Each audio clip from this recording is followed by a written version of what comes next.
الخلع لا بكماله كشف الدجى بجماله. بسم اللہ الرحمن الرحیم. ناظرین محترم، جیسا کہ پچھلی ویڈیو میں ہم نے چوری شدہ چیز پر گفتگو کی ہے، تو اسی سے ملتی جلتی یعنی کہ صورتحال کے حوالے سے میں نے سوچا کہ آپ سے بات کر لی جائے کہ اگر کوئی شخص گم ہو گیا ہے یا کوئی چیز گم ہو گئی ہے، ایک طرح کہ ایک چیز چرا لی گئی ہے، ایک چیز ہے کہ ویسے ہی آپ سے کہیں گم گئی ہے، آپ یہ رکھ کے بھول گئے ہیں، یا مطلب کوئی ایسی صورتحال بہرحال آپ سے مس پلیس ہو گئی ہے، یا کوئی بندہ، کوئی خدا نخواستہ آپ کے گھر کا کوئی فرد گم گیا ہے، تو اس کی واپسی کے لیے، اس کی یعنی یوں کہہ لیں کہ اس کی ریکوری کے لیے کہ وہ بندہ ریکور ہو جائے، وہ چیز ریکور ہو جائے، وہ بندہ واپس مل جائے، وہ چیز واپس مل جائے، تو اس حوالے سے بھی میں نے سوچا کہ ایک وظیفہ آپ حضرات کے ساتھ شیئر کر دوں.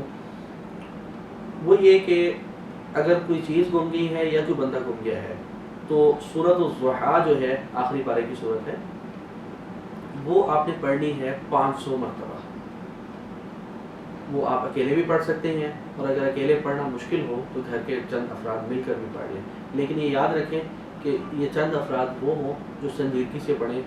اور وظیفے کا ایک عمومی ضابطہ یاد رکھیں. یہ بہت زیادہ ضروری نہیں ہے، لیکن یہ اس ضابطے کو اگر آپ اختیار کریں گے تو تاثیر کے یعنی جو وظیفے کی جو تاثیر ہے وہ اس کے بڑھنے کے امکانات بہت زیادہ قوی ہو جائیں گے،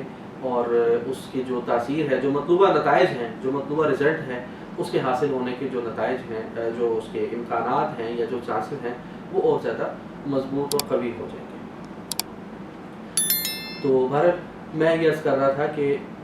سورۃ الضحیٰ 500 بار پڑھنی ہے، اکیلے پڑھ لیں یا گھر کے 2-4 افراد کو ساتھ میں ملا کے پڑھ لیں. اس کی جب آیت ہے نا جو وَوَجَدَكَ ضَالًّا فَهَدَىٰ، جب اس پر پہنچیں تو جو چیز گمی ہے یا جو بندہ گما ہے اس کا پختگی سے تصور کر لیں کہ اللہ تعالیٰ اس شخص کو یا جو چیز گمی ہے اس کو خیریت کے ساتھ، عافیت کے ساتھ واپس ہم تک پہنچا دیں. تو یہ اگر ہم کام کر لیں، یعنی اگر کسی کے ساتھ یہ مسئلہ ہوا ہے تو وہ اس وظیفے کو اگر کر لے پورے اہتمام کے ساتھ، تو انشاءاللہ اس چیز کی واپسی کے، یا اگر کوئی شخص گم ہے تو اس کی واپسی کے انشاءاللہ اسباب اور آثار اور راستے جو ہے وہ بننا شروع ہو جائیں گے. تو اللہ تعالیٰ سے دعا ہے کہ اللہ تعالیٰ ہمارے اہل خانہ کی، ہمارے بچوں کی اور ہمارے قیمتی مال کی ہر قسم کے شر سے اور ہر قسم کے چور سے، ہر قسم کے بری نظر والوں سے اس کی حفاظت فرمائے. وما علینا الا البلاغ. الخلع لا بكماله كشف الدجى بجماله.